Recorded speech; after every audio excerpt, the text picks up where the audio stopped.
in health in Cote d'Ivoire, Guinea, and Zambia, and in sugar in Ethiopia, in cement in Djibouti. So it's a fairly long list. And the interesting point is, in many cases in Africa, some of the manufacturing plants that we have helped to set up are really the first of their kind in those countries. So cumulatively, they have been a testimony to our economic capabilities and to our national branding, and in that sense, they've become a foundation on which Indian companies can operate more effectively and expand their business development efforts. And one example we have seen of that is that the demand for buyer's credit from Africa has actually gone up very significantly in the last few years. Now, the same logic, incidentally, applies to the supply of goods and services. And it's interesting that if you look at our market penetration, if you take buses, for example, we've used really LOC's lines of credit for buses to Bangladesh and Senegal, dredging ships, construction equipment to Bangladesh. Rail locomotives, wagons, and coaches have again been a big beneficiary. We've supplied them to Bangladesh, Sri Lanka, Maldives, Angola, Mozambique. Jeeps, in many cases, ambulances, medical equipment. So each of these examples have really made a visible reputational difference in the recipient countries. And today we are taking this LOC mechanism into the defense realm. We have done a number of defense lines of credit, and this is part of our defense export policy. The short point which I wanted to make, therefore, is other than, we do advocate business interests, we do lobby on occasion when we have concerns about the policy of a particular country which affects our business interests. But we also today have concrete mechanisms, vehicles which support our business when they go abroad, and I think that's a message which needs to be positively appreciated. Now, my purpose of saying all of this is not to blow our own trumpet, even though it sounds nice doing so. There are some serious messages that I would like the Indian business community to hear, appreciate, to support. Economic diplomacy is today at the heart of diplomacy. And if you take any of our policies, Neighborhood First, Act East, or Africa policies, I would stress that what we have done through the economic channels have really made the difference out there. And if brand recognition, market access, business developments, these are practical measures of support. But I do believe that there's a larger strategic intent and a strategic purpose, a strategic message which business and government can convey together. So that brings me to the second proposition: what can business do for foreign policy? And here's the answer. In investments, supply chains, and trade by business makes our neighborhood foreign policy credible today. It creates a larger sense of regionalism, and that, I believe, is key to our rise. And it helps to create a connectivity which is central to that endeavor. Secondly, if there is a sense today of an extended neighborhood, that is because of the economic connect. Whether it is the ASEAN or the Gulf, it's all about trade, investment, and services. Ask them in Singapore or in Dubai, and you'll get that answer. Third, our major power relationships are heavily business-driven too. We today take this stage of India-US relations for granted, but that was not always the quality of our relationship. And the fact is, if you look back, actually it was the dot-com revolution which was the inflection point of our relationship with the United States. So to differing degrees, we are markets, we are consumers, we are technology partners, we are supply sources, we are service providers in the eyes of the rest of the world. And I have seen myself how effectively sometimes big investments can actually determine the very perception of India in many societies. And sometimes it takes just one investment to make a difference. So the point I would make here is, at the end of the day, foreign policy is built on economic muscle, and that is why key foreign policy challenges, whether of connectivity, technology, global architecture, they are best addressed in partnership with business. So let me come to those challenges and where we can work together. We are today rapidly bridging the connectivity deficit that has constrained our prospects till now. And let me look at South Asia itself. With Bangladesh, 4 of the pre-1965 cross-border rail links have been restored, and the other 2 will be completed this year. The 2 countries are now discovering their shared waterways for trade and transport, including a new river terminal at Daikhowa. With Myanmar, the Kaladan project and the trilateral highway have both progressed substantially. And with Nepal, other than the power transmission I spoke about, we are setting up integrated checkpoints to smoothen logistics. And we have a substantial road building scheme which would ease up movement of goods. With Bhutan, I had mentioned the power generation history. With Afghanistan, all of you are aware of the Chabahar port, which is still work in progress. Perhaps less prominent has been the air corridor, which has given air freight corridor, which has given Afghan business a different window. With Sri Lanka, we have important initiatives today underway in the port sector and energy. Negotiations are going on. And most of our neighbors, it's very interesting to note, in the last 5 years have started sourcing electricity and fuel from India.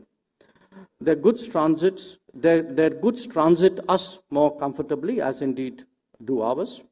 And we see an increase in joint ventures, and the vision of Indian growth as a larger lifting tide for the region is beginning to be a reality.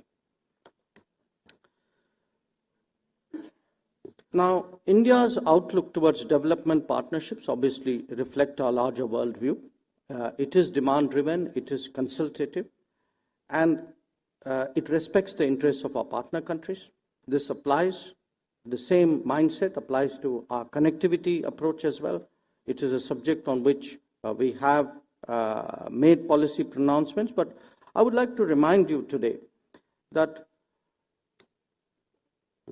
connectivity is not just an immediate requirement. I mean, connectivity is the answer to creating a more regionalized neighborhood, but we have moved beyond the neighborhood to the extended neighborhood.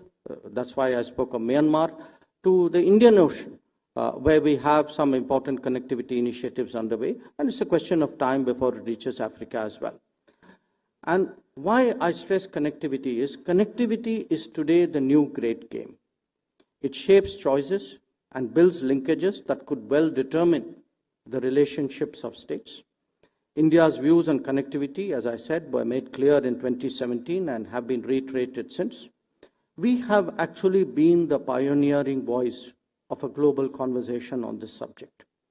In essence, our view is that the world is best served by a connectivity that is transparently debated, collaboratively envisaged, is commercially viable, financially sustainable, environmentally friendly, and has local participation. This is a domain where we are seeing different and diverse interests in action, and we, of course, are open to working with those countries who think similarly to us. The other big issue today in global conversations is technology, and the fact is that technology may have always been a driver of global politics, but never more so than now. Its promise, especially for a country like India, is enormous, and we are seeing that unfold most of all in the digital domain. As we all know, this has created its own issues of data protection and data security, but from the vantage of foreign policy, there are some aspects that need greater deliberation as a national approach. The first is to appreciate that by its very nature, technologies are strategic, whether in their capability, in their deployment, or in their consequences. And like connectivity, technology too will create its own debates, constraints, and compulsions. The management will inevitably acquire greater salience with the passage of time. And in a world with a growing knowledge economy, The flow of talent will surely become a key variable as global competition is more innovation-led. How we fare in the domains of education, digitization, skills, and startups will determine our relevance and standing. But the bottom line is that both businesses and foreign policy will have from these developments a more powerful hand for India to play in the global arena. A world that is more narrowly economic will surely give greater salience to trade negotiations. And we see that today, whether it is the behavior of America, the strategy of China, the approach of Japan, or the focus of Europe. As a nation that is still to integrate itself into global supply chains, develop its infrastructure to global levels, and scale up its capabilities, these are not easy times for India. The debate between opportunities and risks is consequently both active and open. At stake is the livelihood of many, a concern underlined by the experience of large deficits and hollowed out sectors of the economy. Obviously, in a globalized world, no economy can be an island to itself. But the exercise of engagement and its terms must be objectively assessed. Trade outcomes must be primarily justified by trade calculations, not by political correctness. Their gains must be visible, probable, and practical, not just hypothetical scenarios. Above all, they must promote manufacturing as the mainstay of the economy, not undermine it. Having stressed that, I would readily accept that there are strong strategic aspects to such negotiations, and that is why we are following a whole-of-the-government approach on this vital issue. The rise of India is underway, and it is based, amongst others, on the rise of Indian businesses. Many of them operate abroad, and as per global norms, expect the support of the government. They are entitled to it, and our obligation is to provide it. The quest to expand market access and market shares is entirely understandable. Here too, they deserve our full backing, and I can assure you we'll get it. Our businesses will be more effective and efficient if they enjoy more friendly connectivity. Creating that is our shared endeavor. Our collaboration is equally important in the appreciation and deployment of technologies. And we are all equally well served by a smoother flow of talent across the world. Recent events have only underlined the importance of supply multipolarity, and its emergence requires a more robust government-business partnership. Today, business is appreciated not just as creator of wealth or even of jobs. Brand India has many facets for the world, and Business India is one of its most important. Your success is part of our success, and as you go out in the world, count on us, we are there for you. Thank you very much.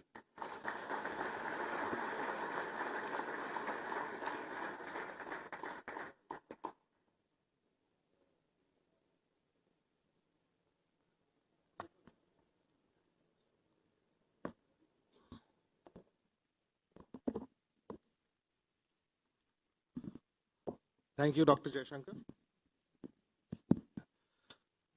Thank you, Dr. Jaishankar, for your time. I know we are short on time, so I'll come straight to the point. We heard the Prime Minister yesterday, and he said that from the days of being equidistant from countries, today we want to be friends with everybody. We go the whole distance. But at the same time, we see today a lot of the liberal world, whether it's the human rights activists or whether you see the Democrats in the US, they're angry with India. Also, we have seen remarks of the Khamenei from Iran. So are we losing friends, or are we just not able to explain to them what the rationale of certain recent decisions have been? Maybe we're getting to know who our friends really are. But look, I think there are two different issues here. One, and I think Prime Minister's remarks kind of touched on that, is a kind of a geopolitical assessment. that there was a time when India was very defensive. Our capabilities were less, our threats were more, the risks were higher. So we adopted a policy of, in a sense, of managing the world but kind of staying away. We can't do that anymore. We are the fifth largest economy in the world. We will one day be the third largest economy in the world. I mean, the nature of the world has changed. So as we get more capable, as our confidence level goes, as our interest in the world goes, as their interest in us grow, we have to do the management, but in a very different way. We have to engage everybody and find it's like a sort of a portfolio management. How do you kind of spread your bets and get the best out of a larger scenario? The second issue you raised, see, to my mind, that is a issue of a changing world. It's an issue of a changing world, of a changing India. I think when you, and by the way, the Prime Minister touched on that also, which is that we can't let governance challenges go unaddressed. It's not the mindset of this government to just let important issues pass without decisively addressing many which should have been addressed very much earlier. Now, when you address that, you obviously disturb the status quo. I think he spoke about that. And people who have sort of proclaimed themselves to be the judges of political correctness and arbiters of public policies, obviously will get ruffled. Now, there will be those debates. Those debates are legitimate. I mean, that's what a democratic world, a democratic society is about. Those debates are happening in India. Those will happen outside. But I would say, in a sense, you will have a big geopolitical constituency out there in the world. You will also have people who understand the changes of India, who agree with it. You will have people who may not agree with it. But I wouldn't mix apples and oranges. I think these are two different processes at work. But I'll come out ahead at the end of it. But the opposition that you faced on the CAA, for instance, and do you think India has not been able to explain its position, or it has been misunderstood, or is there something we could have done better over here? No. See, look, you are from the media, okay? You are from the media, you write, and you talk, and you listen to yourself. There are sections of the world outside the media. No, not you. But my point is, look, I engage governments, okay? I was in Brussels. I had 27 foreign ministers in a room to whom I was talking. So the point we make on CA is, it cannot be anybody's case that a government, a parliament doesn't have the right to set the terms of naturalization or citizenship. Every government does that. Every parliament does that. What we have tried to do is, we have a large number of stateless people in this country. We have tried to reduce the number of stateless people through this legislation. That should be appreciated. We have done it in a way in which we don't create a bigger problem for ourselves. And everybody, when they look at citizenship, has a context and has a criteria. Show me a country in the world which says everybody in the world is welcome. Nobody does that. I mean, look at the Americans, look at the Europeans. I can give you examples for every European country. What is the criteria for citizenship that they do? And there is some social criteria. The United Nations Human Rights Council director doesn't seem to agree with you. Sure, she's been wrong before. No, including, and I give you an example. I've seen from the same body reports about the situation in Jammu and Kashmir, where you see how carefully they skirt around that cross-border terrorism problem, as though somehow it had nothing to do with the country next door. So, please understand also where they are coming from. Look at the record of how they have handled this issue in the past. So I'll let you off on that for now.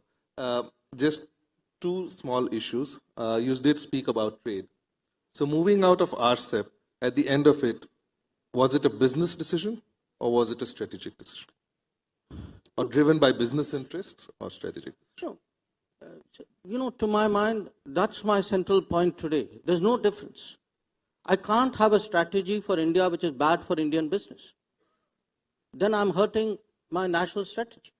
Because today, what is India? Indian business is at the heart of India. They are creators of wealth, they are creators of jobs. They keep this country going. So I cannot make a decision about, for me, a decision about India and Indian business interests are the same. Moving back on RCEP was in the interest of Indian business. Absolutely.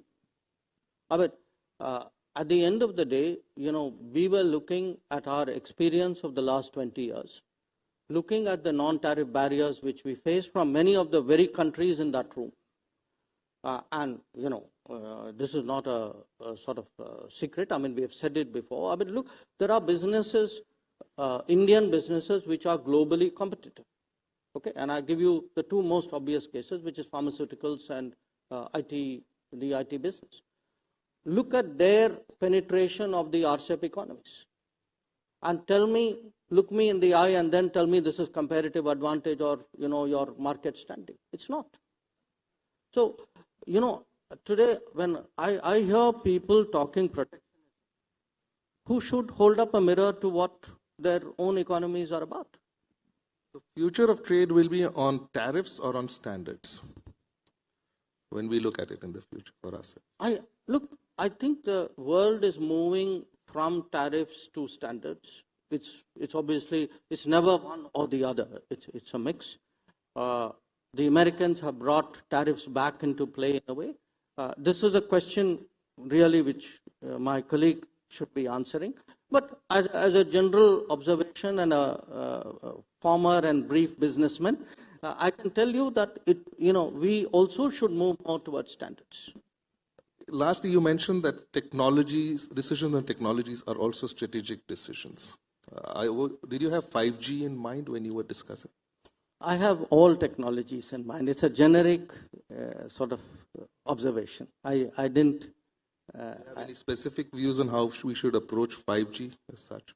No, I think those are views which another cabinet colleague should come and talk to you about. Okay, the last question. You've seen the US-Taliban deal, and then we also saw it fraying rather quickly. And so where are we on that, and what is the Indian approach going to be? And lastly, do you think there is a recognition of the fact that Pakistan is now the central problem in the region rather than just mentioning Taliban? Look, this could be a full session, okay? So, but I really have to run. So I just make this point that I believe that today we Indians have a very high standing in Afghan society. People genuinely like us. A lot of the work we have done is appreciated. And when it comes to Afghanistan, my own sense is sometimes, people, we tend to be too hard on ourselves. I think we have influence. I think we have a record. I think, we have friends in Afghanistan and around Afghanistan. And my own sense is that the serious conversations about Afghanistan have only now just begun. We are entering a new phase. So that phase has only begun just now. So you are suggesting somehow in your remarks that we are at some kind of end game, and where are you? I would say the end game of one phase is really the sort of the first wicket of the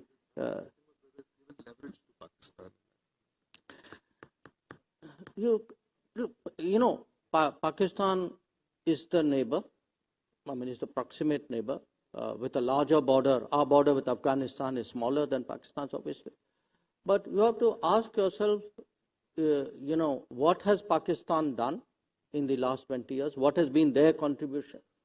So what is their mindset? So I think most people know that. We are not saying anything which people in the business are not aware of.